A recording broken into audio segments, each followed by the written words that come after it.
sore guys, selamat sore, pagi, malam, siang. Kembali lagi bersama saya Retno Prianto yang terbiasa dengan orang yang selalu berkata.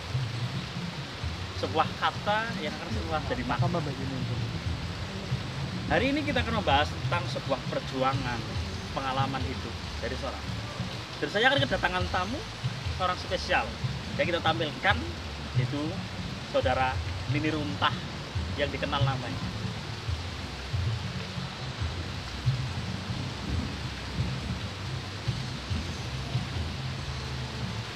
Selamat sore, Nini Runtah atau siapa namanya, nama bagiannya itu ya Mbak? Mbak Batung ini ya, bagusnya itu gimana? Oke, selamat sore, selamat malam, dan selamat pagi untuk kita semuanya. Perkenalkan, nama saya yang biasa dipanggil dengan Nini Runtah. Ya, inilah saya. Di sini saya akan menemani Abang Tarmin yang biasa dikenalnya dan disapanya di channel ini, yang aslinya adalah namanya Mas Retno.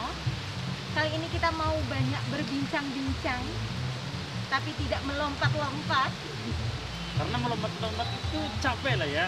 Melompat-lompat lebih baik kita lari-lari. Lari-larian mengejar seseorang yang tidak pasti. Yang penting tidak lari dari sebuah kenyataan. Kenyataan harus dihadapi sih ya. Tetapi kan terkadang ya Mbak, sebuah kenyataan itu sulit untuk diterima. Tapi bagaimana sih ya Mbak menyikapi seorang yang mungkin tidak menghargai perjuangan kita? Waduh, aku bukan pakarnya cinta nih di sini nih.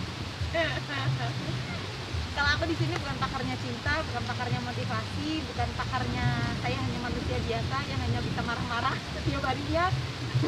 Ya kalau masalah marah-marah bukan pakar itu sih sudah biasa Mbak, saya sendiri bukan pakar ya. Tapi kan semua orang mengalami bagaimana sih ya kita mengejar seseorang yang dihargai, rasanya itu gimana?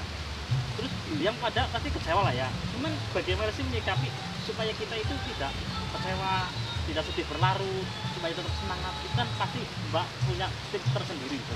Kalau aku untuk menghadapi orang yang tidak pernah menghargai perjuangannya kita, kalau aku tetap bersikap baik ya, karena emang dasarnya dari lubuk hati yang paling dalam dan dari penjuron, itu emang aku baik gitu. Baik sama orang gitu ya.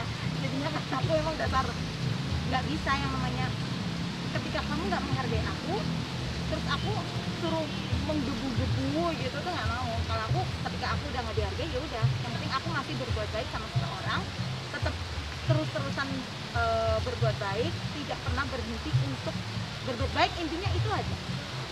Nah, ya, oh ya, ini teman saya menanyakan ya, Mas Prianto, gimana sih ya caranya harus berjuang, tapi kita mencintai seseorang, berjuang terus, tapi kita tidak mendapatkan cintanya. Itu bagaimana menyikapinya? Apakah harus kita memperjuangkan terus, ataukah kita menurut hari yang lain? halo guys, kalian itu jangan buta dengan yang namanya cinta. Ya, apalagi buat yang para perempuan gitu ya. Jangan buta deh akan sebuah cinta gitu loh. Ya. Ketika kita mengejar seseorang tetapi tidak bisa mendapatkannya, ya udah sih gitu loh. Yang namanya cinta kan butuh perjuangan, butuh pengorbanan. Jadi ketika cintanya ditolak, ya udah, kita lihat dulu apakah orang itu membutuhkan kita, benar-benar membutuhkan kita, mengharapkan kita atau tidak. Kalau memang tidak, benar-benar tidak membutuhkan, buat apa kita kejar? Masih banyak orang lain yang membutuhkan kita. Ya, cuman kan terkadang gini Mbak, kita udah mengejar kan otomatis kan menghabiskan waktu yang harusnya waktunya untuk yang lain, itu harus terhubung dengan satu tujuan. Padahal harus digarisbawahi, satu tujuan itu kalau tidak pasti itu untuk apa? Nah, itu kamu bisa ngomong, terus buat apa gitu loh. Itu kan menurut saya Mbak, itu kan tadi teman saya menanyakan gimana sih ya supaya kita itu bisa move on dari sesuatu yang terbiasa kita cintai untuk mencintai hal yang baru. Ketika kita ingin move on, jangan pernah kita memiliki aku harus melupakan dia. Cara melupakan yang paling bijak adalah kita memiliki aktivitas yang lebih, yang positif pastinya, supaya kita itu bisa melupakan dia secara perlahan. Ya. Sebenarnya itu itu faktor kebiasaan sih ya. Dalam kebiasaan mungkin kebiasaannya mencintai orang itu terus mencintai orang itu terus kok kebiasaannya dihilangin, pasti kan ada rasa gimana ya, aku terbiasa mencintai dia tapi saya harus mencintai orang lain, apakah saya bisa? Terkadang udah mencintai orang lain udah jadi timbulnya gimana Pak, ternyata hati saya masih ada di sana, bagaimana cara mengambilnya, itu yang harus jadi di garis bawah gitu ya. iya. Soalnya aku bingung nih kalau udah bahas gini nih, aku bingung ngebalesnya ya. Soalnya aku biasanya itu dicintai, bukan mencintai. Dan mungkin sebagian banyak perempuan itu lebih suka dicintai daripada mencintai. Karena ketika kita mencintai itu akan lebih sakit rasanya. Gitu. Oh ya, gini Mbak, ini ada lagi pertanyaan dari temanku yang katanya gini. Bagaimana sih wanita menyikapi dicintai, mungkin orang cowok atau gimana ya, tapi si wanita itu tidak punya perasaan lebih, hanya menganggap seorang saudara atau kakak gimana? Oke. Jadi intinya kita suka sama orang, tapi Ya, ternyata orangnya itu cuma nganggap kita tuh kakak adean gitu. itu ya, Ya ampun, hari gini masih kakak adean. itu klasik banget Mbak. Itu zaman aku SMA. Itu zaman aku SMA ya. Aku tuh pernah banget tuh ngerasain kayak gitu tuh. Aku suka sama cowok itu juga suka sama aku. Katanya dia suka sama aku. Nyatanya setelah kesini dia ngedeketin aku manis banget dengan janji yang baik gitu ya. Ya. Ternyata dia cuma nganggep gue kakak adik, dan itu sakit banget. Dan itu sakit banget karena apa? Aku punya harapan lebih kan, harapan lebih diakuin lah paling enggak ya, zaman dulu SMA gitu kan, kepinginnya jadi pacar gitu lah ya, pinginnya jadi pacar gitu. Tapi nyatanya dia itu cuma nganggap aku itu cuma sebagai adiknya aja gitu, dan itu rasanya emang gak enak banget. Dan kalau seperti itu ya lebih baik aduh aku mundur, alon mending move on aja deh. Ya itu caranya move on itu gimana loh? Ya udah tinggalin aja, ngapain juga, gue nggak butuh abang kayak lo, yang gue butuhkan itu kekasih, bukan abang-abangan gitu. Kayak anak kecil aja, adik kakak itu Ya, zaman tahun berapa itu kan ya, sekarang udah 2020 masih adik kakak sampai ibaratnya beberapa tahun, mungkin 1 tahun, 2 tahun, 4 tahun, bahkan sampai 5 tahun masih berharap. Nah, mending nyebur aja ke laut lah. iya dong, kalau misalkan masih ada tuh orang yang kayak gitu, mending gue tuh sana deh, nyebur aja ke pantai deh, ke laut kayak ke danau kayak, makan dulu sama ikan paus. Gue mau punya temen kayak gitu.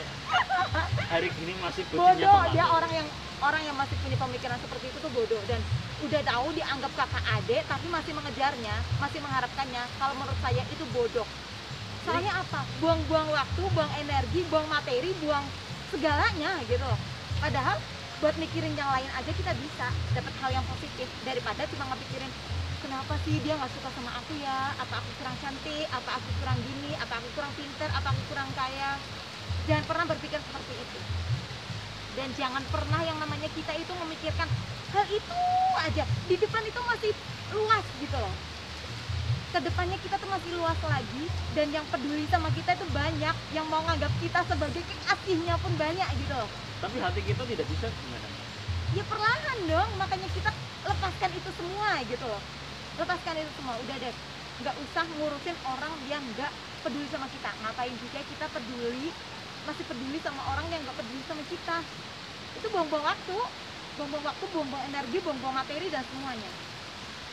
Jadi misal Mbak, kalau Mbak itu mau nggak punya teman yang masih ibaratnya cintanya kayak gitu, udah dianggap kakak tapi masih kayak gitu aja, kira-kira mau punya teman kayak gitu nggak Mbak? Ya masih mau berteman, Cuma masih mau dinasihati berteman. Mbak, terus jangan seperti itu. Masa ya sih beberapa tahun, ibaratnya kalau 4 tahun berarti kan sekitar 48 bulan. Mau cuma ngejar satu orang. Nah, Bukan masalah apa namanya Mbak, cintanya yang salah Mbak. Maksudnya emang sayang loh waktunya loh. iya. Untuk hal yang lain mungkin kredit rumah atau apa, Iya. bentar lagi selesai. Heeh.